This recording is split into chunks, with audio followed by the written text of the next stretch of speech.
자, 그래서 저번 시간에 우리가 운영체제가 무엇인가라는 얘기를 했고, 그 다음에 이제 이 프로세스니, 애드레스 베이스니, 파일이니, 포트라는 이런 앱스트랙션이 있다고 말씀을 드렸어요. 아마 파일은 여러분들이 많이 들어봤을 텐데, 프로세스도 들어봤을 수 있고, 그다음에 애드레스 베이스니 아마 포트라는 단어는 아마 여러분이 처음 들었을 거예요. 근데 걱정할 건 하나도 없고 이 수업을 통해서 하나씩 설명을 하면서 진행할 겁니다. 오케이? 그래서 지난 시간에 이어서 운영체제 공부한다는 게 뭐냐를 좀 큰 틀에서 정리해서 말씀드리면 앱스트랙션을 이해하는 것이다 라는 것을 다시 한번 말하고 싶어요. 그러니까 코드를 무슨 운영체제 커널 코드를 그냥 외워야 되고 그렇지 않아요. 오히려 굉장히 많은 좀 생각을 해야 됩니다. 어떤 앱스트랙션이 여기 적절한가, 그 다음 이것들이 다른 것과 비교하면 어떻게 되는가, 그런 생각을 많이 해야 돼요. 그래서 혹시 이 중에서 여러분 컴퓨터 사이언스가 정말 이거 너무 이 3D, 4D 업종이 아니냐, 프로그램 하다가 인생 다 끝나는 거 아니냐라고 생각하는 사람이 분명히 있을 거예요. 선배들을 봐도 이제 너무 힘들다는 말을 하는 사람들도 있을 거고, 그거는 사실은 이 컴퓨터 사이언스를 제대로 이해하지 못하고 있다고 생각합니다. 특히 운영체제는 코드를 많이 다뤄요. 저도 코드를 많이 썼습니다. 많이 썼는데 그것을 코드를 쓰기 위해서 존재하지는 않아요. 특히 여기 있는 학생들은 코드만 쓰기 위해서 존재하는 것이 아니라 과연 어떻게 하면은 내가 사용자들로 하여금, 사용자라는 게 유저입니다. 유저라고 하면 이렇게 이해하시면 돼요. 운영체제를 안 배운 학생들, 사람들. 이 다 사용자라고 보시면 돼요. 좀 이렇게 웃는 학생들 잘하고 있는 거예요. 제가 지난 시간에 말했지만 이 운영체제는 생각을 해야 되기 때문에 생각이 말랑말랑 해야 되고 말랑말랑 해야 됩니다. 생각이 막 굳어있으면 여러분 좋은 생각을 하기가, 아이디어를 생각하기 어려워요. 그래서 여러분 자꾸 내가 좀 웃을 때 웃으라고 얘기하는 게, 그래야 이 긴장이 풀려서 좀 자유로운 생각이 나올 수 있어요. 그 다음에 또 내가 외우지 말라고 하는 이유가 뭐냐면, 중요한 것은 이 앱스트랙션과 앱스트랙션이 어떻게 연계가 되느냐를 여러분들이 깨우쳐야 돼요. 그래서 제가 파일을 설명을 합니다. 버추얼 메모리를 설명을 해요. 그러면서 제가 그 두 개 어떻게 연관이 되는지를 제가 설명을 해요. 그러면 여러분들이 머릿속에서 파일 시스템과 버추얼 메모리가, 버추얼 메모리 이거고 파일 시스템은 저거고 난 다 배웠어, 끝이 아니라는 거예요. 두 개가 어떻게 서로 연관이 돼서 거기서 뭐가 만들어질 수 있는지, 그것이 네트워킹하고는 어떻게 연관이 되는지, 그런 거를 생각을 꼬리를 물면서 하는 것이 운영체제이기 때문에 하나를 딱 외운다고 해서 그것이 절대로 문제를 해결해 주지 않습니다. 그래서 여러분한테 외우라고 하지도 않고 시험 문제도 외우는 문제를 내지를 않아요. 그래서 여러분들이 다 자료를 가져와서 여러분 머릿속으로 프로세스를 해야 돼요. 처리를 하고 생각을 하고 거기서 뭔가 아이디어를 내야 됩니다. 그래서 어떨 때는 답안을 채점하다 보면 우리가 생각하지 못한 솔루션을 제공하는 학생들이 있어요. 근데 그런 학생도 우리가 점수를 최대한 줍니다. 물론 그게 채점하는 과정에서 좀 모르가 있기도 하는 부분도 있지만 최소한 우리가 그런 거 다 수용하려고 한다 하는 걸 여러분이 해주시고, 또 이 수업을 그렇게 좀 들었으면 좋겠어요. 이런 막 외우려고 하지 말고 편안하게, 그리고 재미있게. 그리고 제가 중간중간에 이런저런 얘기를 많이 하는데, 그건 제가 작년에 여러 기업에도 가보고 그러면서 그런 얘기들이 제가 중간에 막 섞어서 합니다. 그런 것들을 여러분 잘 캐치를 하면 굉장히 좀 나중에 도움이 될 수 있을 거다 하는 얘기를 하시고요.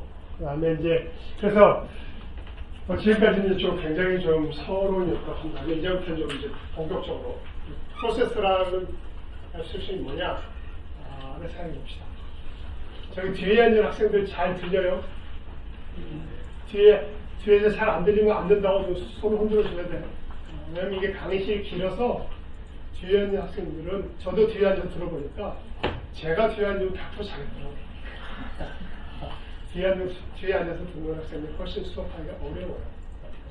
강의실이 조금 이렇게 좀 구체적인 형식이 되어야 하는데 아무튼 그렇다고 해서 뭐 불평을 해봐야 강의실이 안 바뀌니까 계속 질문하시고 어려운 말씀하세요. 오케이? 자, 그래서 여러분들 지금까지 여러분이 프로그램이라는 말을 많이 들었어요. 그렇죠? 프로그램이 뭐야? 프로그램이 어떤 거예요?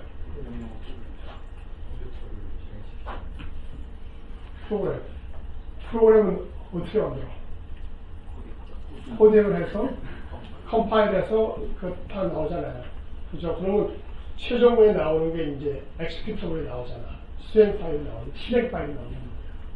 그러면 우리가 일반적으로 얘기할 때는 그런 실행 파일들을 프로그램이라고 합니다. 그럼 일반적으로 뭐예요? 바이너리로 돼 있고, 여러분 이쪽에 있는 학생들은 바이너리 의미가 뭔지를 다 안다고 전제를 합니다. 그렇죠? 3학년 동문이에요. 바이너리가 뭔지 모르는 학생들입니다. 그러니까 명령어로 돼 있다고. 바이너리 명령어로 구성되어 있습니다.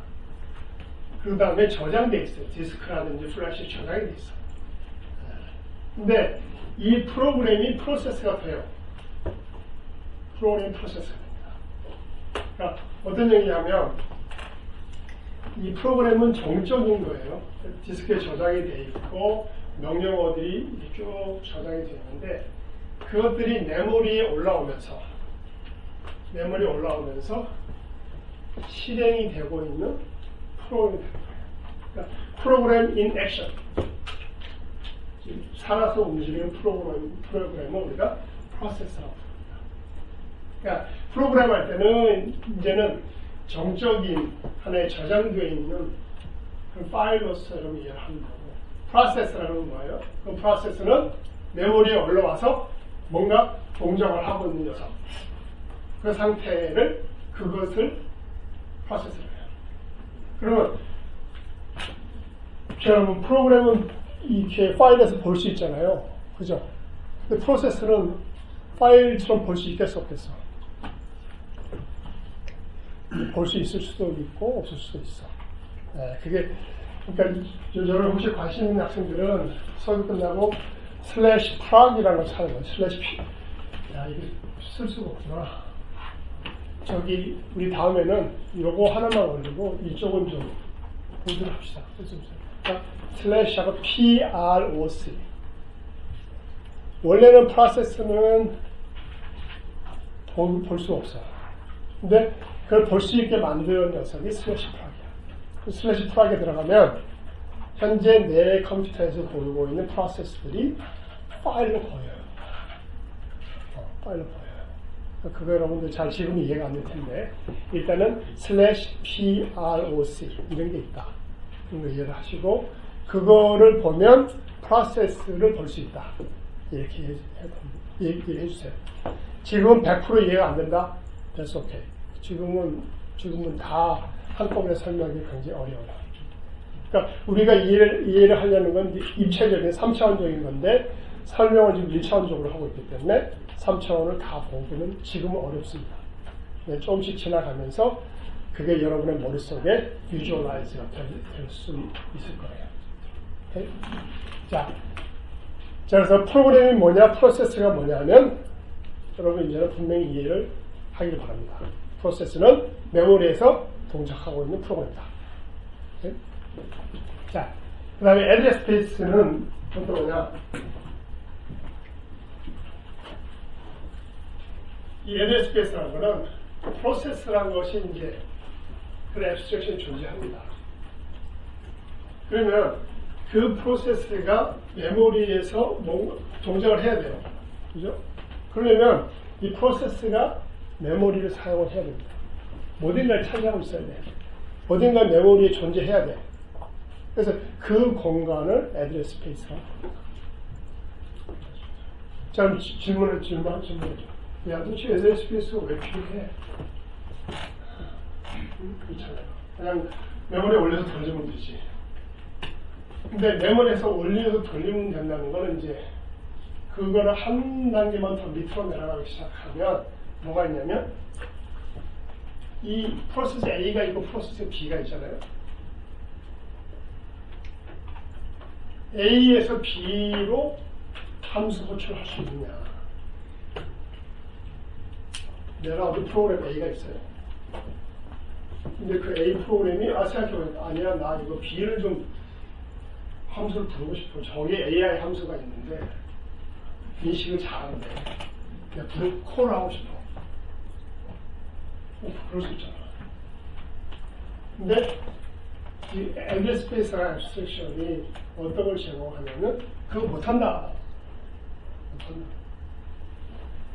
A 프로세스 A에 속한 애드레스 스페이스는 A만 돌아간다.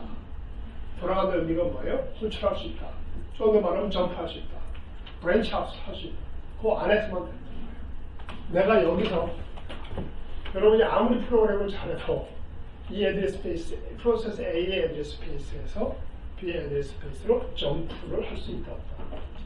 못해요. 그거는 OS가 절대로 안 된다고 맞습니다.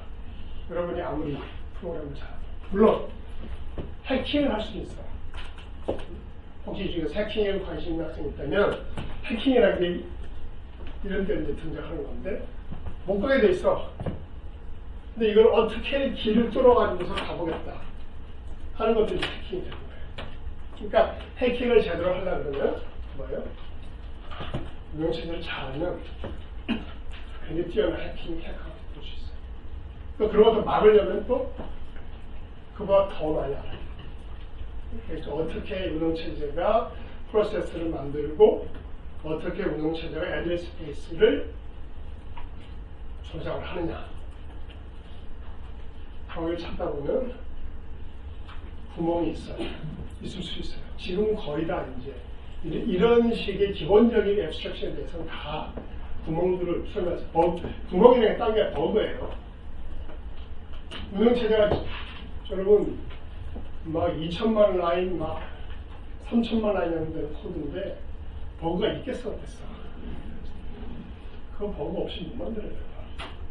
버그 존재한다고. 그러니까 그 버그가 만들어내는 구멍, 홀을 찾아서 공격에 들어오는 것이 해킹. 오케이? 자, 그래서 지금 제가 설명드리는 거는 이제 프로세스 관리, 그 다음에 메모리 관리를 지금 한 5분 만에 다 설명을 드린 거고, 이 학기를 거치면서 자세하게 설명할 겁니다. 왜, 어떻게 남의 애드레스 스페이스를 침범을 못하게 하는지도 설명을 하고, 그것이 왜 필요한지도 설명을 하고, 이런 말씀을 드릴 거예요. 오케이? 자, 근데 파일은 이 프로세스에서 읽고 쓸 수 있는 persistent storage예요. 질문해 봅시다. 이게 프로그램이에요, 프로세스예요? 프로세스라고 썼어. 그럼 프로그램에서 읽을 수 있어요, 없어요? 못 읽어. by definition. 왜냐면 물어보면 by definition. 파일을 읽으려면 여러분이 이 볼트와 너트를 들고 들어가서 여러분 못 읽어요. 못 읽습니다. 프로세스만이 적절하게 읽을 수 있는 게 파일이에요. 네, persistent라는 말을 제가 썼어요. persistent의 의미가 뭐예요? 여기 토플 200 좀 넘는 사람을 손들어봐. 토익. 네. 잘해? persistent의 의미를 좀 사전적인 의미를 알려달라. 지속적인, 계속 남아있는 그런 뜻이에요. 근데 그게 이제 컴퓨터 사이언스에서 어떤 의미를 쓰냐면 persistent의 의미는 뭐냐면 파워가 전원이 없어졌을 때도 값이 남아있는 것을 persistent 하다. 즉, address space는 persistent 해요, 안 해요? address space는 persistent 하지 않습니다. 왜냐하면 메모리에서만 존재해요. 메모리가 파워를 탁 잊어버린 순간 여러분이 아무리 좋아하는 address space라도 없어져요. 그러니까 찾아올 수 있느냐? 못 찾아요. 프로세스도 마찬가지. persistent 하지 않아요. 파워가 컴퓨터 꺼졌다 다시 올라오는 프로세스가 똑같은 게 존재해야 해요. 존재하지 않아요. address space도 마찬가지입니다. 그런데 파일을 persistent 하죠. 전원이 나갔다 꺼졌다 뭐 내일 왔다가 뭐 해도 계속 남아있을 겁니다. 그래서 파일이 갖는 그 아주 독특한 특징은 persistence 해줍니다. 그것이 이제 그거 파일은 그 당연한 얘기지라고 생각할 수 있는데 그걸 프로세스하고 애드레스 스페이스하고 비교해 보면 그렇게 당연하지 않아요. 오케이? 자, 그다음에 포트 얘기를 하겠습니다. 포트는 아마 여러분들이 가장 많이 쓰는 프로그램이 카톡이잖아. 그렇죠. 또 카톡을 싫어하는 학생이 쓸 수 있는 게 다른 게 그렇죠. 인스타가 그렇죠. 인스타가 그렇죠. 근데 여러분 한번 생각해 봤어요. 내가 보낸 메시지가 어쩌면 이렇게 정확히 빨리 내 친구한테 전달이 될까라고 생각해 봤어요. 지금까지 카톡 참 잘 됩니다. 빨리빨리 잘 돼요. 근데 지금부터 뭘 고민하기 시작하면 근데 이 카톡이 어떻게 이렇게 잘 되지? 도대체 무슨 비밀이 숨어 있는 거야? 라고 생각하기 시작하는 것이 이 네트워크를 생각하는 거예요. 계속 지난 시간에도 말씀드렸지만 오늘 한 번만 더 얘기하면 이제는 컴퓨터의 사용자, 단순 사용자가 아니고 컴퓨터 내부로 들어가는 거예요. 딥다이브 들어가서 야 여기는 이렇게 만들었네, 여기는 저렇게 생겼구나, 그런 것들을 이제 생각하는 것이 이 수업 시간에 여러분들 제가 같이 이제 우르르 지금 바다 밑으로 들어가는 거예요. 전에는 바다 위에 있었어요. 바닷속은 미지의 세계였어요. 미지의 세계. 아니 저기 어떻게 가지? 뭐 빠질 것 같아. 그랬는데 저와 같이 이제 바다로 들어가는 거예요. 그래서 이렇게 생각해요. 그러면서 계속 질문해야 돼요. 왜 이렇게 만들었지? 이거보다 더 좋은 거는 없나? 응? 이거밖에 안 됐어? 뭐 이런 질문을 계속 던지면서 갈 수 있으면 좋겠어요. 자, 그래서 포트는 뭐냐면 제가 이것도 왜 이게 잘 가지라고 이렇게 어떻게 되냐고 생각한 건 여러분의 친구가 어디 있든지 간에 카톡이 되잖아요. 응? 옆집에 있어도 되고 해외에 있어도 되고, 해외라는 게 뭐 동쪽도 있고 서쪽도 있는데 어딜 가도 다 된단 말이에요. 근데 여러분이 카톡을 쓰면 특별히 하는 일이 있어요 없어요? 아무것도 안 해. 그냥 친구 이름 보고서 치면 간단 말이에요. 그러면 뭔가가 엄청난 일이 일어나야지 친구가 어떨 때는 동쪽에 있고 어떨 때는 서쪽에 있는데 알아서 잘 찾아가잖아요. 거기에 핵심이 뭐냐면 포트라는 포트는 뭐냐면 이 프로세스가 바라보는 세상이에요. 프로세스가 세상을 보는 하나의 창이다. 즉 내가 카톡으로요 어떤 걸 보낸다, 또는 내가 웹페이지로 어떤 걸 받아온다 하면 뭐예요? 전부 다 뭐예요? 웹페이지는 뭐예요? 여러분? 80부터 나가. 어떤 거는 8080번, 8080. 포트 번호를 쭉 가지고. 그래서 여러분 컴퓨터가 뭐 PC를 쓰다가 노트북을 쓰다가 막 왔다 갔다 하더라도 뭐예요? 밖에서 볼 때는 이 폰트를 보고서 메시지가 쭉 나가는 거예요. 밖에서는 이 프로세스라는 걸 알지 못해요. 프로세스 번호도 모르고 애드레스 스페이스 몰라요. 하지만 이 여러분의 친구는 여러분한테 어떻게 보내냐면 이 포트를 향해서 보내는 거예요. 웹 컨텐츠가 날아올 때 그것이 무슨 뭐 학교 포탈이 되건 아니면 뭐 뉴스 사이트가 네이버 되건 간에 전부 다 그 컨텐츠는 어디로 들어와요? 한국 예외 없이 전부 다 거기서 이제 다 가라집니다.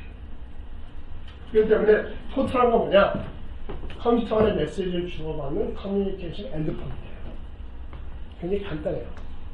커뮤니케이션 엔드포인트야. 그런데 그 의미는 뭐냐면 위치에 관계없이 컴퓨터를 어디에 접속했냐 관계없이 포트만 보고 메시지를 보낼 수 있다. 라는 겁니다. 그것이 여러분 조금 여러분 네트워크 공부를 하면 어마어마한 얘기를 지금 사실은 하고 있습니다. 엄청나게 복잡한 얘기를 하고 있습니다. 왜냐면 이렇게 원래 단순하지 않거든. 어디 있는지 알아야 되고 그게 네트워크 주소도 알아야 되고 프로토콜도 알아야 되고 그 모든 것들이 중간에 다 있어요. 그런 걸 싹 감춰준다. 포트를 향해서만 보내주세요. 그럼 우리가 다 해줄게요. 그래서 우리가 뭐냐면 운영체제가 우리. 오케이? 자, 그래서 그 운영체제에서 제공하는 그 네 개의 메이저 앱스트랙션, 프로세스와 애드레스 스페이스와 파일과 포트 네 가지를 지금 간단히 설명을 드렸고, 이 처음에 프로세서와 애드레스 스페이스는 요 클래스의 파피고요. 파일과 포트는 2학기 시스템 프로그램의 파피입니다. 결국 이 두 개, 각각의 두 개의 앱스트랙션을 계속 설명하고 공부하고 분석하고 따지는 거예요. 근데 다른 각도에서. 그런데 결국은 뭐냐면 앱스트랙션에 대한 이해와 공부를 하는 거다. 하는 겁니다. 오케이? 그리고 참고로 여기 드링크가 있는데 이 드링크는 제가 여러분한테 이제 공부하기 좀 힘들잖아요, 그지? 그래서 내가 세 학생만 주는데 하나는 답변을 잘하는 학생들 줄 거고 또는 조는 학생들한테 줄 거고. 그러니까 내가 갑자기 이유 없이 가서 주면 내가 졸았구나, 조는 게 들켰구나 생각하시면 돼요. 근데 뭐 전부 다 많은 학생이 잔다면 다 줄 수는 없고 대표를 한 사람한테만. 그리고 그다음에 답변 잘해도 준다. 그러니까 이거를 받는 거는 굉장히 재밌는 일이에요.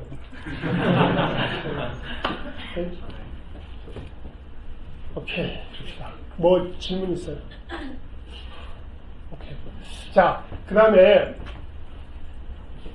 그 소프트웨어를 큰 틀에서 분류를 해본다면, 왜냐하면 운영체제만 존재하느냐? 절대 그렇지 않죠. 여러 가지 종류의 소프트웨어가 존재하고. 그래서 그걸 이제 구분해 본다면 크게 이제 시스템 소프트웨어, 애플리케이션 소프트웨어로 나뉩니다. 그래서 요즘 가장 가까운 AI 인식기, AI 음성 합성, 음성 인식하는 거 전부 다 이제 애플리케이션 소프트웨어. 그렇죠? OS 시스템 소프트웨어 위에서 존재하는 거고, 시스템 소프트웨어는 뭐냐면 이런 애플리케이션 소프트웨어를 만들 수 있도록 컴파일러가 있어야 돼요. 구동할 수 있도록 데이터베이스가 있어야 돼요. 그런 것들은 전부 다 시스템 소프트웨어, 시스템에 관련된 소프트웨어. 그 다음에 그 위에서 이제 여러 가지 워드도 있고, 브라우저도 있고, 빅데이터 처리하는 것도 있고, 전부 다 이제 운영 프로그램 레이어에 들어간다. 이렇게 크게 여러분 보면 그렇게 시스템 소프트웨어와 애플리케이션 소프트웨어를 이렇게 나눌 수가 있습니다. 오케이? 자, 그 다음에 이제 그렇다면 이 운영체제가 애플리케이션 소프트웨어가 뭐가 다르냐를 생각해보면 다른 애플리케이션하고 굉장히 차이가 있는 것들이 한 세 가지 있어요. 첫 번째가 뭐냐면 OS 운영체제는 항상 동작을 하고 있다. 말을 바꾸고 운영체제가 동작을 하지 않으면 컴퓨터는 죽은 거다. 사용할 수 없다. 운영체제가 동작을 해야 됩니다. 그거는 운영체가 돌아가기 때문에 컴퓨터 쓸 수 있다 이렇게 보시면 돼요. 그 다음에 두 번째는 뭐냐면 이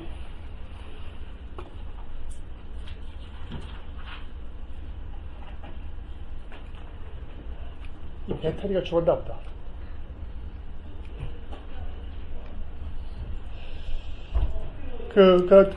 두 번째는 두 번째는 뭐냐면 운영체제는 이 슈퍼바이저 모드라는 데서 동작합니다. 슈퍼바이저. 그러니까 이유는 뭐냐면 이 응용 프로그램하고 구분이 돼야 돼서. 어떤 얘기냐면 운영체제는 하드웨어 자원을 접근하고 하드웨어 자원을 제어합니다. 그런데 운영체제 역할을 다른 예를 들면 AI 프로그램이 하겠다. 그러면 돼요, 안 돼요? 그러면은 엉망진창이 되겠죠. 나도 그 패킷을 보내고 패킷을 우리가 여러 프로그램에 보내는데 그것이 혼동 없이 그게 전송이 되고 받아지는 이유는 뭐냐면 운영체제가 그거를 잘 정리를 해줘서 그래야 돼요. 근데 너도 나도 패킷을 막 보내기 시작하면 뭐예요? 아무것도 안 되거든. 그렇기 때문에 이 슈퍼바이저 모드라는 데서 운영체제가 동작을 해요. 그럼 이 슈퍼바이저 모드는 어떻게 되는 거냐? 이 슈퍼바이저 모드는 CPU가 제공을 해줍니다. 운영체제가 스스로 나는 슈퍼바이저 모드야 라고 할 수가 없어. 운영체제가 딱 시작을 하면서 슈퍼바이저 모드로 스위칭을 딱 합니다.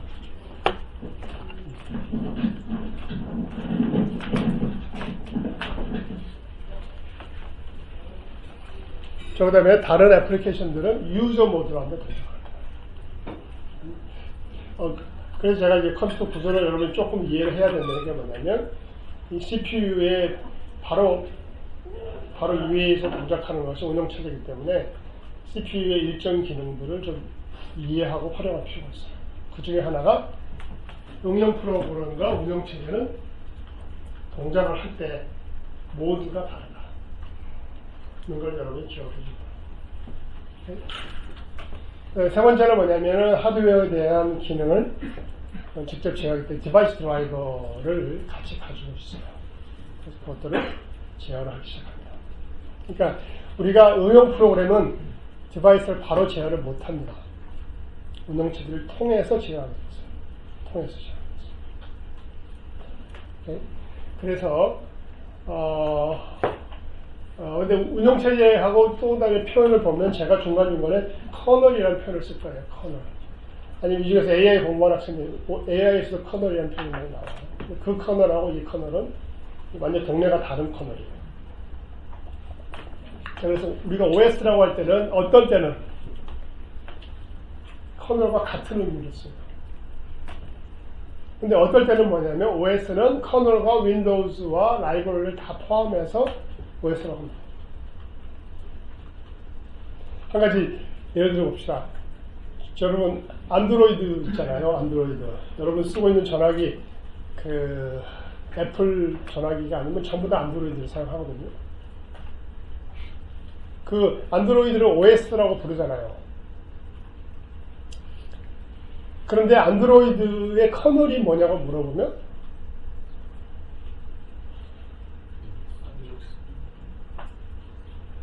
왜냐면 안드로이드의 커널은 리눅스예요.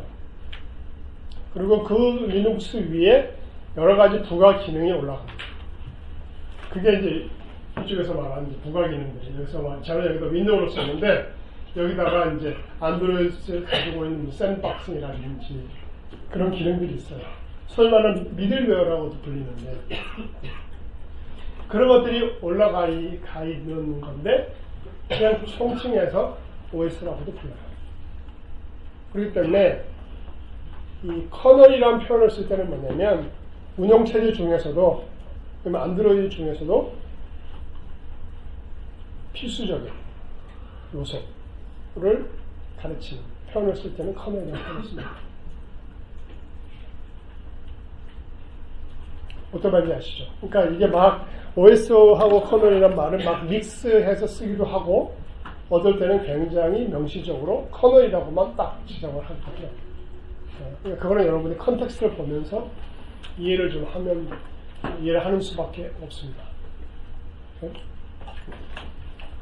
그다음 윈도우 시스템은 아마 지금 수업이 있을 텐데 그래픽스 수업에서 하는 것들이 이제 윈도우 시스템이죠. 우리가 PC 창이 뜨고 화면이 이렇게 보이잖아요. 여러 창을 이렇게 조작할 수 있고. 그게 제가 여러분 할 때는 불가능한 기술이었어요. 그게 어떻게 되나? 전부 다 커맨드 라인. 다 이렇게 글자를 쳐넣어야 됐었어요. 그러다가 이제 윈도우 시스템이 도입이 되면서 이제 그래픽스가 하나의 학문 분야가 됐죠. 그 다음에 또 이제 라이브러리라는 거는 여러분이 좀 이해를 할 거는 이제 C 언어 같은 거 하든지 자바 같은 거를 하게 되면 거기에 같이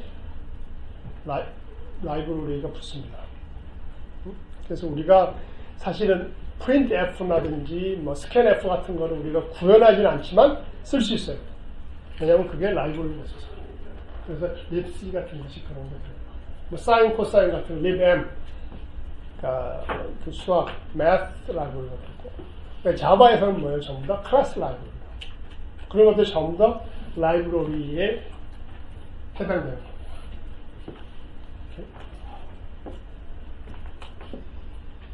자, 그래서 이 그림을 좀 이것들의 연관관계를 본다면, 참, 그리고 조림이 와서 못 참는 학생, 조림이 와서 힘든 학생도 있잖아요. 충분히 이해를 해요. 그리고 여러 가지 일이 있을 수 있으니까. 근데 이제 조는 거는 본인도 손해고 그렇잖아요. 그냥 집에 가서 편하게 자는 게 낫지. 그러니까 그런 학생들 뒤에 가서 서서 들어도 괜찮아요. 중간에 졸립다, 너무 졸립다. 그러면 뒤에 가서, 아니면 요 앞으로, 뒤에 가서 그러고, 앞에 있어 앞으로 나와서, 서서, 그냥 서서 졸기는 굉장히 고난도 기술이 필요해요. 근데 서서 졸아봤어요. 서서 졸아봤는데, 그거는 진짜로 피곤해야 되고, 기술이 상당히 있어요. 안 그러면 너무 좋아. 그러니까, 서서는 대개는 안 줍니다. 그러니까 서서 들어도 전혀 제가 그거에 대해서 불편하지 않으니까, 최대한 자기가 졸지 않도록 노력을 하세요. 뒤로 가도 좋고 앞으로 나가도 좋고. 그리고 다른 학생들도 좀 이해를 해주기를 바랍니다. 물론 내가 이 콜라를 줄 텐데 한 명한테밖에 못 줘. 한 명 또는 두 명한테. 그래서 콜라를 받기 위해서 일부러 제발 졸지 마세요. 오케이? 자, 그래서 보면 제 가운데 이제 핵 같은 것이 하드웨어예요. 그거를 싸고 있는 것이 뭐예요? 그 위에 올라가는 거예요. 라이브러리들이 올라가요. 쭉 싸고 있어요. 그 위에 올라가는 것이 데이터베이스, 그래픽스, AI, 카톡, 다 그 위에 올라가 있어요. 그러니까 그것들이 이 컴퓨터 가지고 하드웨어를 쓰려면 쭉 통해서 여기까지 내려와서 하드웨어를 썼어요. 내려왔다고 그거를 수도 없이 1초에도 수백만 번 반복을 합니다. 오케이? 자, 그래서 이 질문은 운영체제가 쓰이지 않는 곳은 어딜까? 이 질문 써놓고 보니까 너무 좀 코니한 거예요. 그래서 이거는 다른 걸 바꿔야겠다 생각하고 있는데, 아무튼 여러분 옛날에 PC에서 운영체제가 돌았는데 이제 TV, 원자력 발전소, 우주선, 게임기, 은행, 스마트폰. 저희 지금 학과에서 신한은행이랑 디지털, 이름이 정확합니다. 디지털 무슨 학과를 만들었어. 디지털 금융학과를 만들었구나. 그랬어요. 네. 은행하고. 사실 그 은행들이 여러분 2, 3년 전만 해도 다 경영대학이나 문과, 사회계열의 영역이 있잖아요. 근데 소위 말하는 디지털 트랜스포메이션이 되면서 이제는 은행들이 컴퓨터 전공하는 학생들하고 가까워지게 됐습니다.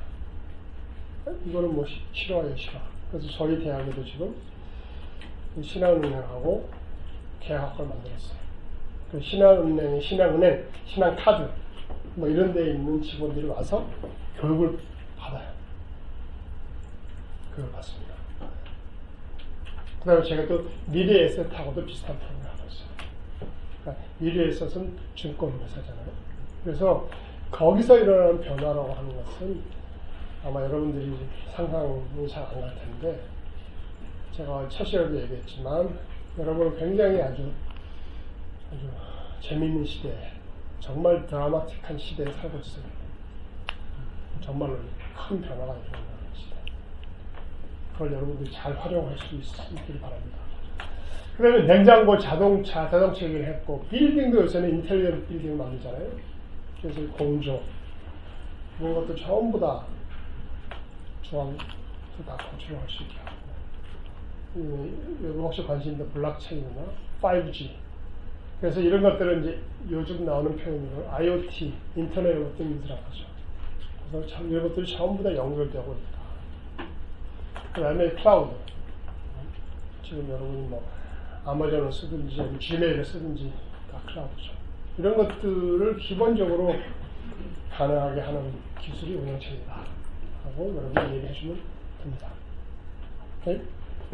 자, 질문 있습니다. 질문.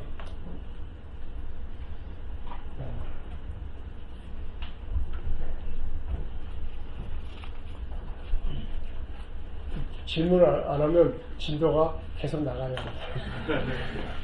오케이? 자, 오케이. 뭐, 그렇다고 억지로 지금 전에. 네. 운영체제가 쓰이지 않는 것이 IoT라고 하셨는데, 여기서 다 쓰인다고. IoT에서 안 쓰입니다.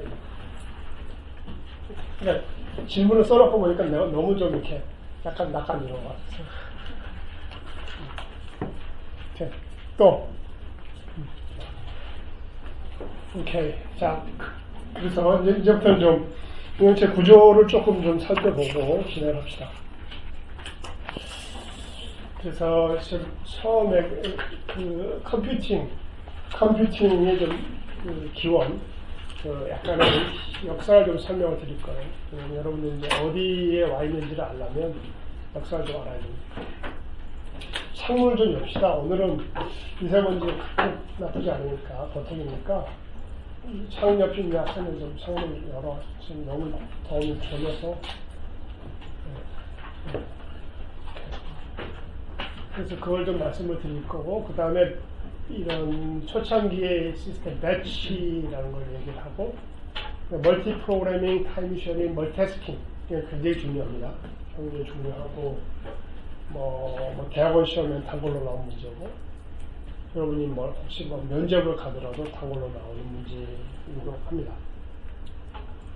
그 다음에 이제 저 운영체제의 개복, 족보죠. 그걸 좀 알겠습니다. 그래서 이 컴퓨터는 사실은 역사는 글쎄요, 70년, 뭐 70년, 70년 정도로 보는 게 맞을 것 같아요. 맞을 것 같고, 그러니까 두세 배 지난 거죠. 그죠? 그러니까 다른 학문에 비하면 뭐 수학이라든지 물리화학이라든지 뭐 의학이라든지 그런 거하고 비교가 안 되죠. 거기는 공이가 붙어 있으니까. 우리는 70년 됐어요 그러는데 겨우 이렇게 되는 거죠. 우리는 700년 됐어, 우리 2000년 됐어. 그래서 옛날에는 계산하는 사람이 따로 있었어요. 혹시 이 중에 주판 사회 본 사람 있나? 주판.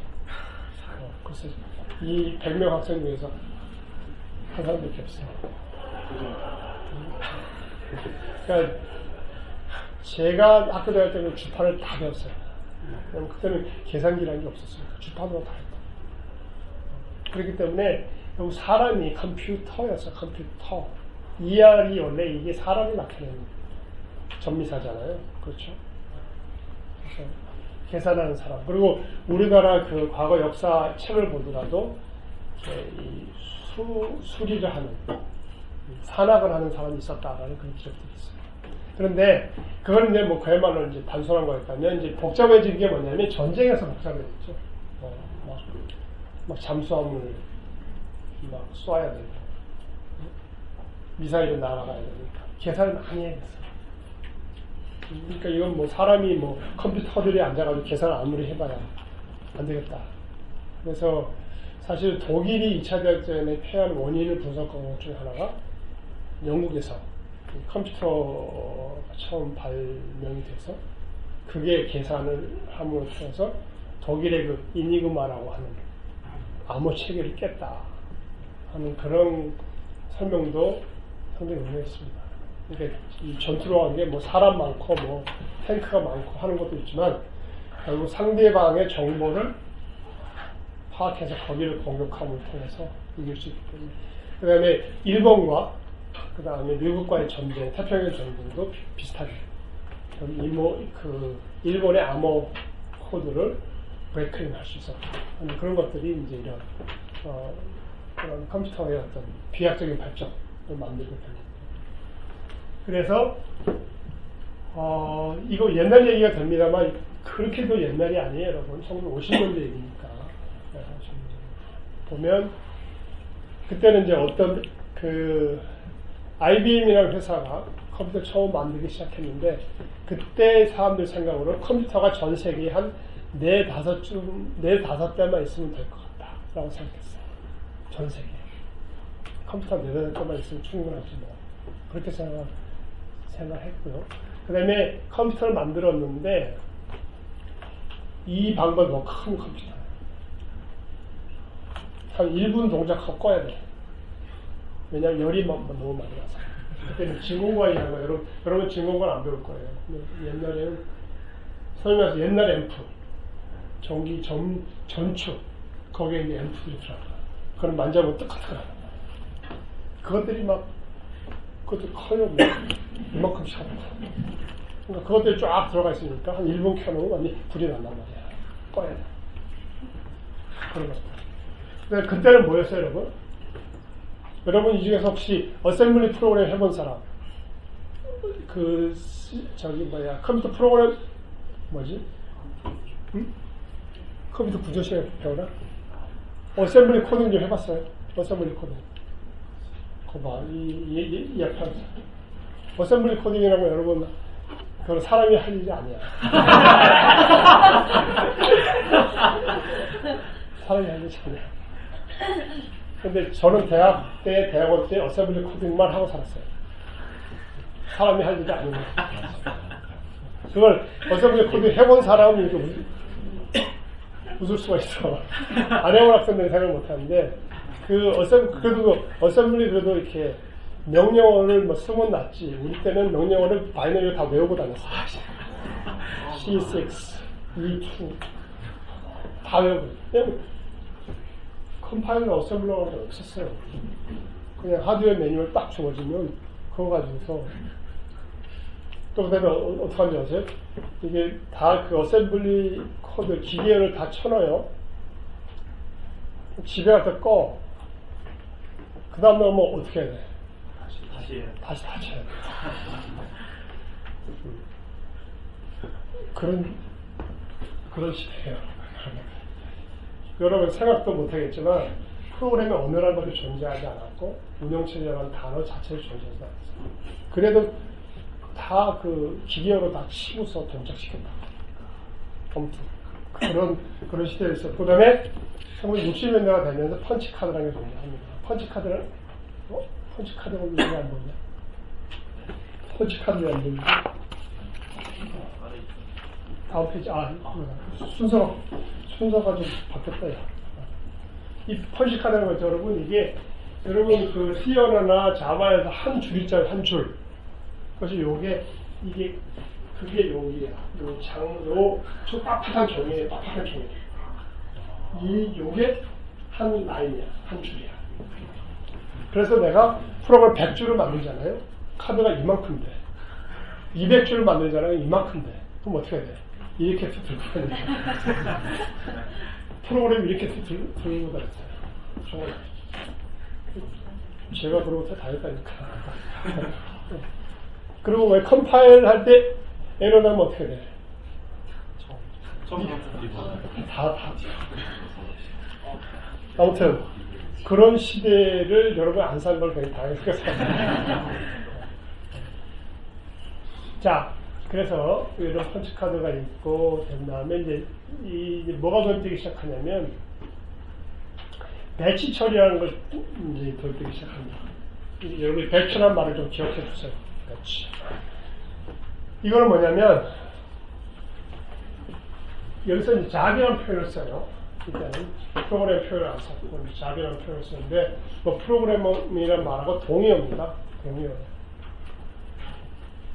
그래서 이 잡이 하나 시작하면 그 잡이 끝나야 그 다음 잡이 수행되고 그 다음에 펀치카드를 이렇게 프로그램을 펀치카드 제출하잖아요. 그러면은 그거를 이제 안에 있는 오퍼레이터가 메모리에 올려요. 카드 리더를 돌려서 읽습니다. 그 다음에 그럼 이제 수행이 되는 거예요. 그러니까 굉장히 아주 매뉴얼하게 동작하는 거죠. 동작하고 그 다음에 결과를 중간에 받기까지는 중간에 no user interaction이에요.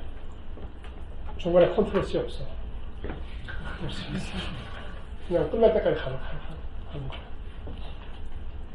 그러니까 이게 뭐 컴파일이 제대로 안 되면 그냥 시작도 못하고 그냥 쫓겨나는 거고 뭐 그런 거였어요. 그러다 보니까 이제 어떤 일이 생겨요, 여러분. CPU가 빈번히 놀고 있어요. 카드 리더가 이 펀치 카드를 읽어야 되고 메모리 적재를 해야 되고 그게 다 사람이 한다. 옛날에 메모리 적재를 어떻게 하는지 아세요, 여러분? 테이프 있어, 테이프. 테이프, 만화 테이프. 거기에다가 여러분 도대체 뭔 얘기하나 여러분 생각할지 모르지만 원시 시대였다니까, 원시 시대. 사람들이 옷도 안 입고 다니겠어요. 그렇게 테이프에다 읽어요. 그 다음에 걸어도. 그럼 그 테이프를 또 읽어가는 거예요. 그러다 보니까 CPU가 놀고 있어, 안 놀고 있어? 많은 시간 놀고 있어요. 왜 놀고 있어요? 프로그램 읽어오느라고 읽고 안 놀고 있어요. 근데 이게 좋은 거야, 안 좋은 거야? 안 좋죠. 기계가 얼마짜리인데? 기계를 사용해 집착하는 거나 집 만들려고 생각해보세요. 그러니까 사람들이 그러니까 뭐 어떻게 생각하는 거예요? CPU 놀리면 안 되겠다. 그거는 여러분 지금도 똑같습니다. 여러분들이 어떤 시스템을 최적화하려고 할 때, 최적화, 옵티마이즈 할 때 어디까지 해야 되냐면 CPU가 100%로 될 때까지 하면 최적화를 다 하는 거예요. 여러분 꼭 기억하세요. 지금 여러분들이 기억을 의미를 잘 모르겠지만 나중에 여러분들이 졸업한 다음에 이제 어떤 일을 할 때 최적화를 해라 하는 요구가 들어온단 말이에요.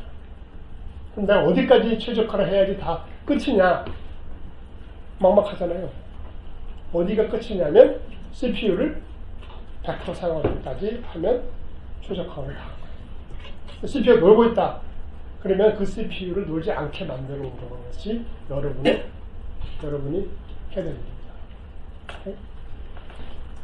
자, 그래서 어떻게 사람들이 어떻게 하기 시작했냐면 사람을 관여를 줄이고서 여러 개의 프로그램을 순차적으로 실행하기 시작했어요.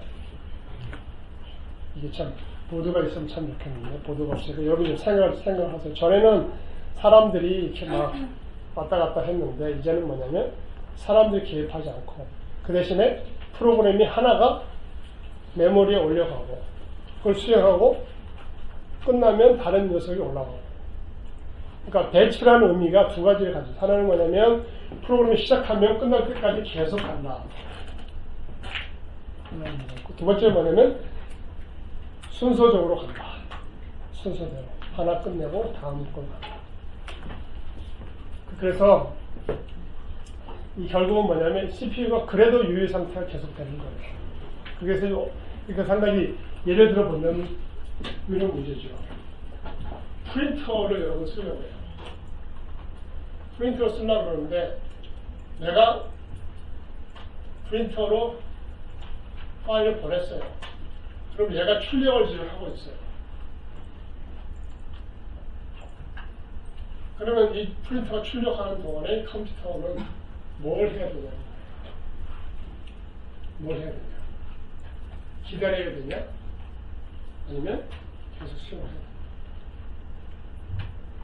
혹시 여러분 여러분들이 그런 군대 갔다 온 학생은 그런 학생들이 있으시 아래 한글 옛날 버전을 초기 버전 쓴 학생들은 프린트 시키면 컴퓨터 못 키가 작동하지 않았던 걸 기억하는 학생들이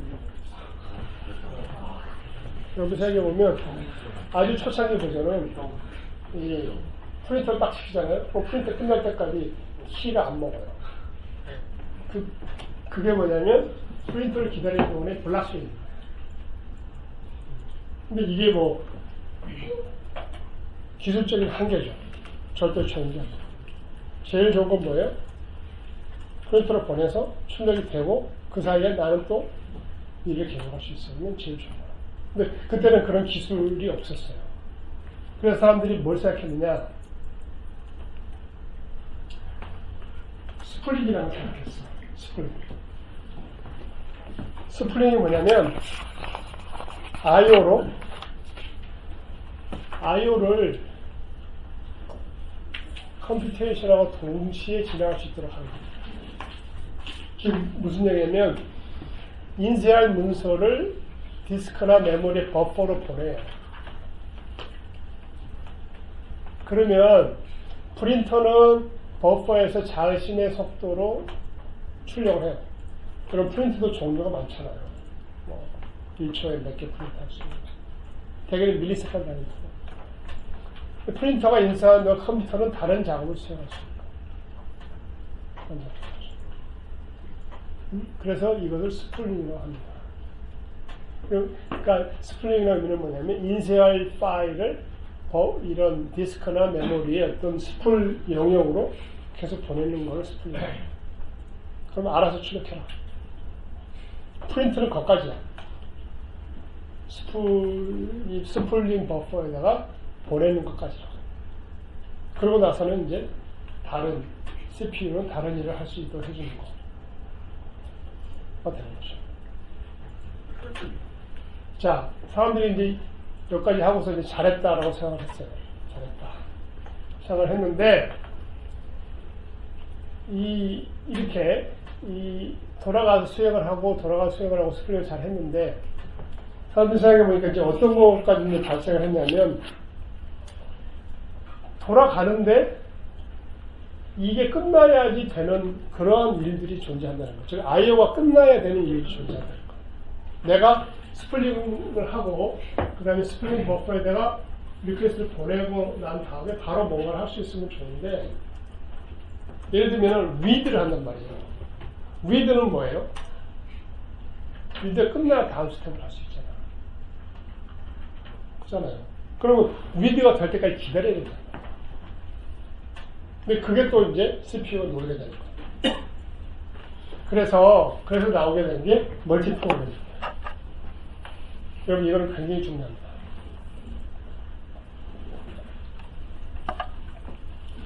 이거는 뭐냐면, 멀티 프로그램 전까지는 메모리에 하나의 프로그램을 올렸어요. 근데 멀티 프로그래밍은 말 그대로 프로그램이 여러 개가 메모리에 올라갑니다. 굉장히 단순해요. 그러니까 여기서는 이제 잡이라는 표현을 계속 쓰고 있는데, 제가 계속 말하지만 프로그래밍과 잡은 동요다 생각하세요. 자, 그러면 메모리에 잡이 여러 개가 올라가 있으면 어떤 일이 생기겠어요, 여러분? 내가 잡 1을 돌리다가 그것이 IO를 해요. 특히 read 같은 걸 해. 그러면 스플링을 할 수도 없어. 그럼 어떻게 돼? 그거는 오케이. 자, 잡 1이요. 기다려. 근데 어떻게 돼요? 잡 2를 수행을 시키는 거예요. 잡 1을 수행하다. 즉, 멀티 프로그램을 하게 되면서 어떤 일이 생기냐면, 하나 이상의 잡들이 동시에 수행을 할 수 있게 되는 거예요. 동시에 수행할 수 있어요. 배치는 기본적으로 배치의 기본이라고 하면 한 번에 하나가 돌아간다는 거예요. 하나가 프로그램 들어간다. 근데 멀티 프로그래밍 개념을 도입을 하면서 돌아가는 프로그램이 동시에 돌아가는 프로그램이 뭐예요? 2개도 되고 3개도 되고. 그래서 이 프로그램들은 뭐예요? 수행 중이죠. 내가 잡 1을 수행하고 있어요. 그런데 내가 어떤 read를 했어. 그럼 read에서 기다리고 있어요. 그럼 기다리는 동안에 다른 잡 2를 수행시킨단 말이에요. 그러면 어떻게 해요? 여러분? 잡 1도 수행 중이고 잡 2도 수행 중이죠. 그래요, 안 그래요? 잡 1도 수행 중이고 잡 2도 수행 중이라는 걸 여러분 이해를 하겠어요? 2개 다 수행 중인데 하나는 기다리고 있어. 그 기다리는 동안에 다른 녀석이 수행하고 있는 거야. 근데 이 두 번째에서 또 기다리게 되면 또 세 번째가 수행할 수 있겠죠. 그러니까 시간으로 딱 잘라서 봤을 때, 타임 T로 딱 잘라서 봤을 때 CPU가 하나 있다고 하면 그 어느 순간 T에서 수행된 프로그램은 하나예요? 2개예요? 3개예요? 어느 시간 T에서 딱 봤을 때 수행되고 있는, 즉 CPU에서 동작하고 있는 프로그램은 하나예요. 그런데 보기에는 잡 1도 수행을 하고 있고 read를 기다리고 있지만 잡 2도 수행하고 있고 어쩌면 잡 3도 수행하고 있을 수 있어요. 즉 여러 개의 프로그램이 동시에 수행하는 것처럼 보여요. 그거를 뭐라 그러냐면 concurrent하게 수행하고 있다. concurrent. COM. 이거를 올리자. 이거를 올리는 게 나은 거예요. 어떤 거 하나 올립시다. 이거는 그냥 중요한 단어라고. 이거를 올릴 수 있나? 왜냐면 이게 해가 미쳐 잘 안 보이고, 이거도 잘 안 보여요.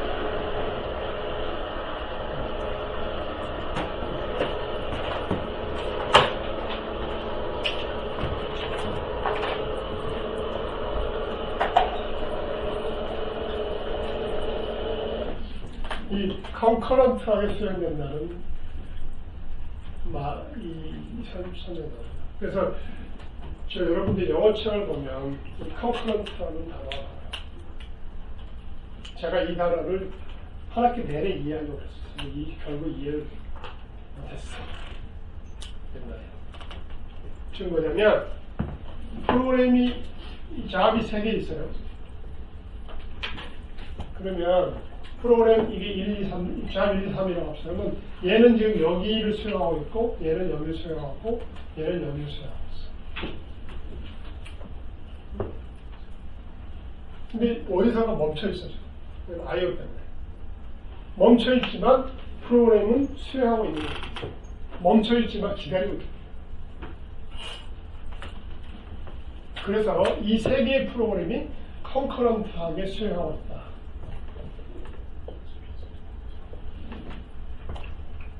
컨커런트라고 하는 거죠. 수행 중이지만 어떤 상태에 있는지는 모르는 거예요. 그 다음에 이거하고 대비되는 말로 simultaneous. 동시적인 뜻이에요. 이거는 뭐냐면, 이거는 이제 컨커런트가 되는 이유는 뭐냐면, 이거는 CPU가 하나에 있는 경우에 근데 요즘은 뭐예요? 코어 수가 많아졌기 때문에 물리적으로 수행을 다 할 수가 있어요.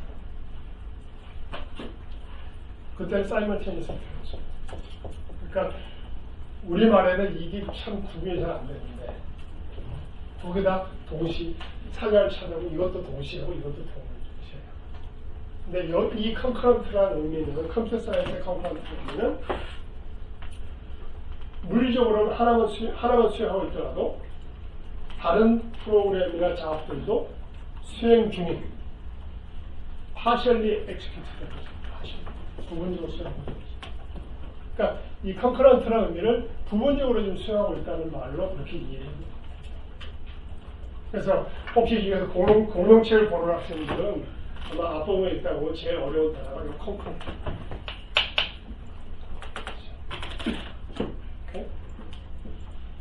그래서 멀티 프로그램을 하게 되면서 concurrent하게 여러 개의 잡들이 수행을 할 수 있게 될 거예요. 오케이? 질문. 그러니까 계속 얘기하면 여러분 내가 설명할 때 이해한다면 질문해야 돼. 집에 가서 이해한다? 여러분 못해요. 안 됩니다. 안 됩니다. 네, 하세요.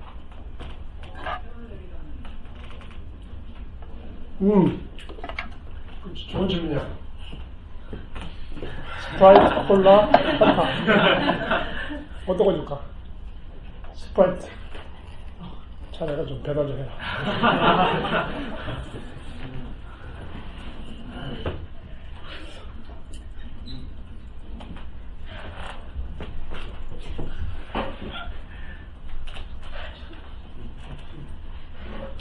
패러렐 단어는 어떻게 되냐? 패러렐 단어는 의미적으로 여기에 더 가까워요. 의미적으로 사이버테니어스에 더 가까워요. 우리가 근데 엑스큐션을 얘기할 때는 보시면 패러렐 단어 잘 안 써요. 그러니까 이 프로그램 엑스큐션 얘기할 때는 either concurrent나 simultaneous를 쓰고 패러렐 잘 안 써요. 패러렐 단어 쓰는 건 이제 컴퓨터 구조에서 패러렐을 한 아크텍처다 이때를 쓰는데 운영체제하고는 패러렐 단어는 가능하면 않습니다. 왜냐하면 이게 어떻게 보면 이렇게도 해석이 될 수도 있고 이렇게 해석이 될 수도 있고 근데 엄밀하게 따져보자면 운영체제에서의 패러렐은 사이멀테니어스가 가까워 사이멀테니어스를 이해하고 자 그럼 이 컨커런트라는 단어를 정확히 좀 이해를 할 필요가 있어요. 친구들끼리 얘기를 자꾸 하세요. 저는 자연스럽게 설명하지만 막상 이게 컨커런트냐라고 물어봤을 때 이게 맞나 하는 그런 질문 생각을 줄 수 있는 가능성이 있어요. 오케이?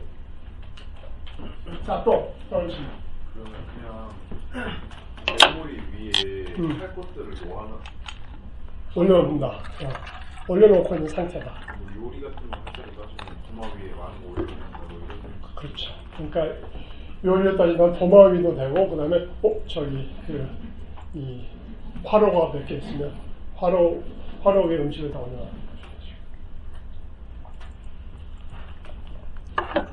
또 다 이해하고 있어요, 여러분? 아무튼 시험 문제는 어디서 나올지 몰라. 그러니까 여러분 앞에서 이거 뭐 굉장히 트리비얼해 보이지만 여기서 시험 문제를 낼 수가 있어요. 그러니까 계속 말하지만 abstraction, 멀티 프로그램이 뭐냐? 이거 여러분 머릿속에 쭉 정리가 되어야 돼요. 이런 각도에서 이런 각도에서 이런 거 다 다른 각도에서. 한번 제가 질문해 볼까요? 자, 멀티 프로그래밍은 몇 개까지 할 수 있어요?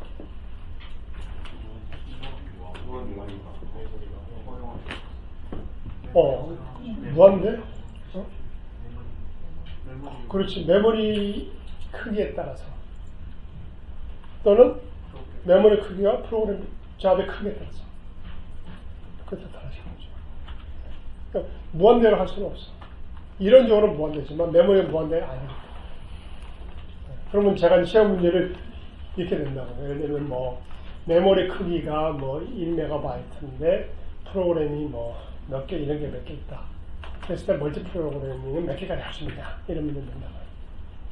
그러면 아주 트리비얼한 문제지만 멀티 프로그램 정확히 이해를 못하면 틀린 학생들 많아요. 그런 문제들이 나온다는 거예요.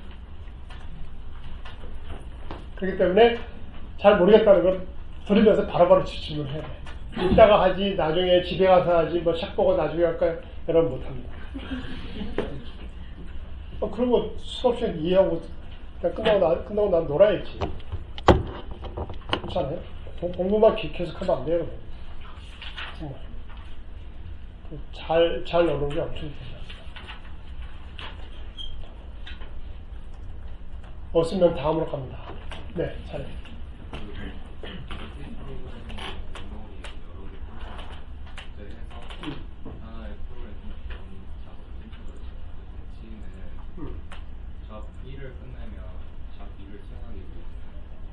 다시 올려야 된다. 그렇지. 그걸 뭐 본인이 직접 하든지 아니면 뭔가 좀 전에 설명 오토매틱 시퀀싱에서는 이런 조금 자동화를 좀 시켰지만 기본적으로 에센스는 뭐냐면 배치는 한 번에 하나를 수행한다. 끝나고 나면 다음 걸 수행한다. 근데 멀티 프로그래밍은 이거 수행하다가 IO를 하면 다른 걸 수행한다. 그러다 또 IO를 하면 또 다른 걸 수행한다. 이렇게 합니다. 그러니까 굉장히 달라요. 그러니까 사실은 오토매틱 시퀀싱 같은 경우에서는 OS 기능이 거의 없어요. 그냥 메모리 올려만 주면 돼. 그리고 끝날 때 기다리다가 다음 거 하면 된다. 근데 이제 멀티 프로그램에서 OS 기능이 나오기 시작하는 거예요. 왜냐하면 자 보세요. 자 미를 수행하다가 이게 IO를 했어요. 그러면 선택할 수 있는 2, 3, 4야 있어. 어느 걸 선택해요? 그걸 결정해야 돼. 누가 결정해요? 운영체가 결정. 또 그 다음에 얘가 잡1을 수행하다 여기서 멈췄어요. 그럼 언젠가 돌아와야 되죠. 그걸 끝내야 되잖아. 그러면 여기에서 멈췄다는 거 기록을 해둬야 돼, 안 돼? 기록을 해줘야지. 안 그러면 못 돌아와. 어디로 올지를 몰라. 그 기록을 어떻게 하냐는 거예요. 그것들이 다 OS가 해야 될 일이야. 그래서 내가 그런 질문들을 시험 문제를 많이 낼 수 있는 거예요. 이렇게 저렇게 됐을 때 저장을 뭘 해야 되느냐. 뭐 이런 저런 문제. 네. 멀티 프로그래밍에서는 아직까지 배치처럼 중간에 종료는 안 되는 거죠. 킬은 안 되는 거죠. 그러니까 멀티 프로그램에서 중간 종료가 되느냐. 그것도 잘해. 굉장히 좋은 질문이고. 될 것 같아, 안 될 것 같아요? 안 될 것 같긴 해요. 왜? 근데 잘해. 질문에 따라서 이게 가기도 하고 안 가기도 하고. 왜 안 될 것 같아요? 그러니까 멀티 프로그래밍도 약간 배치의 개념에서 IO랑 스케줄링 정도만 구현된 거라니까 추가적으로 거라서 그래서 안 될 것 같다. 네. 아, 참, 주인 학생들 위해서 내가 질문을 다시 한번 반복해주면, 질문이 뭐였냐면, 멀티 프로그램에서 컨트롤 C가 되냐는 거예요. 중간에 세울 수 있느냐, 프로그램을 세울 수 있느냐는 그런 질문이었어요. 그리고 답변이 아마 안 될 것 같다. 일단은, 답변은 세모였는데, 그래도 질문이 좋았기 때문에, 그리고 또 시간이 얼마 안 남은 거로. 어떤 거 줄까? 콜라? 그 멀티 프로그램에서 중간에 세울 수 있냐는 문제는요. 잘 생각해 보시면 이게 멀티 프로그램 중간에 쓴다는 의미가 잡을 수행하다 멈춘다는 거하고 유사해요. 구현할 수 있다고. 물론 이제 인터럽트를 설명을 하면서 그때는 설명해 줄 얘기를 하지만 기본적으로 뭐예요? 프로그램이 하다 멈추는 거예요. 멈추고 안 돌아오는 거야. IO를 하면 돌아오는 거란 말이에요. IO는. 근데 컨트롤 C는 멈췄는데 안 돌아오는 거예요. 그러면 같은 방식으로 구현할 수 있어. 생각해보세요. 그러면 IO에서 멈춘 것처럼 하고 메모리에서 내리면 돼요. 똑같다고. 그러니까 제가 이런 거를 여러분 자꾸 질문을 하는 거예요. 네. 왜냐하면 제가 설명한 내용이 그렇게 어렵지 않은 것처럼 보이는데 그걸 여러분이 한 레벨 더 생각하기 시작하면 여러 가지 관점에서의 질문들이 막 생긴다고요. 그런 관점들을 여러분이 하나씩 다 체크해 가면서 하는 것이 이걸 이해하는 거예요.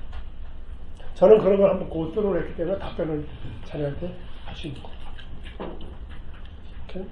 그러니까 지금 뭐 멀티 프로그램 별거 아니네 뭐 지금 이런 질문이 나온다면 자 시험 문제 저런 걸 내요. 멀티 프로그래밍에서 프로그램을 중간에 세울 수 있습니까? 라는 질문을 한다면 세울 수 있다면 이유를 설명하시오.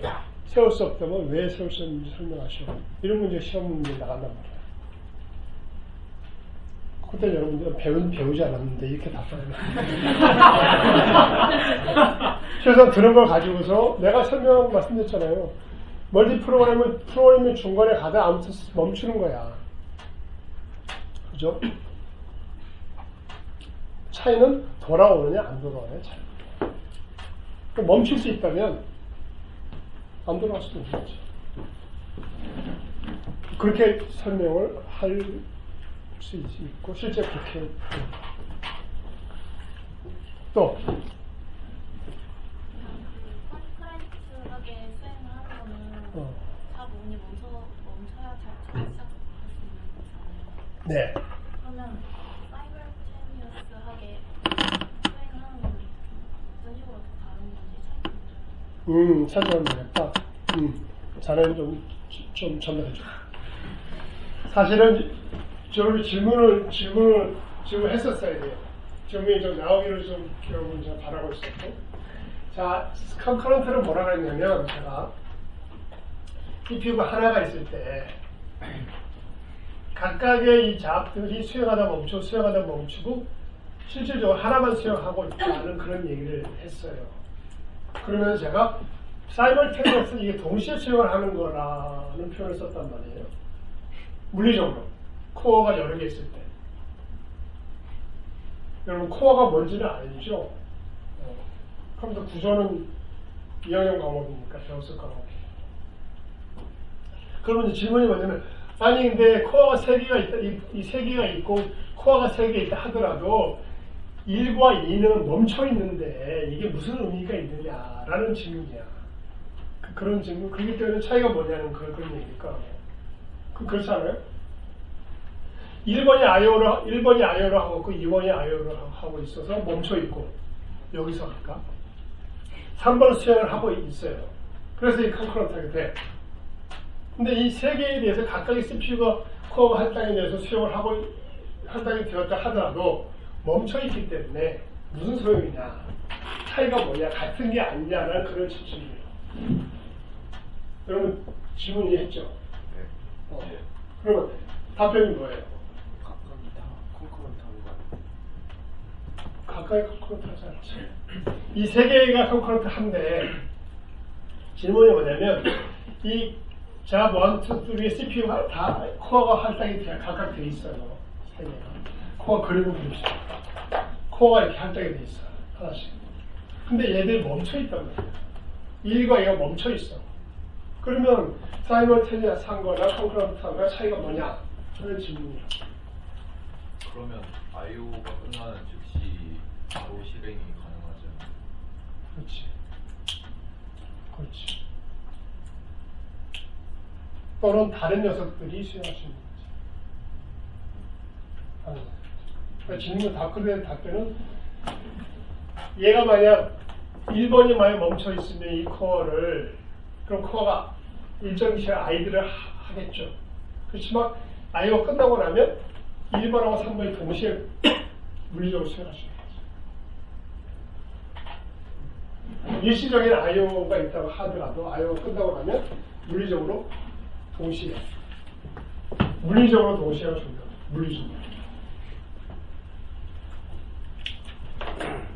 물리적으로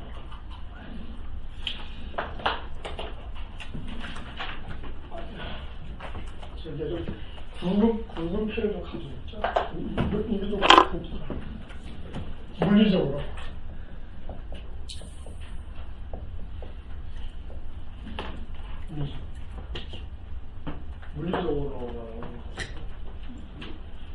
코어에서 실제 수행을 일어납니다. 컨커런트는 동시에 수행하는 것처럼 보이는 건데 실제로는 하나도 수행해요. 자, 좀 생각을 해보시고 다음 시간에 계속하겠습니다. 왜냐하면 이게 멀티 프로그램이라는 컨셉이 굉장히 아주 펀더멘탈합니다. 오케이?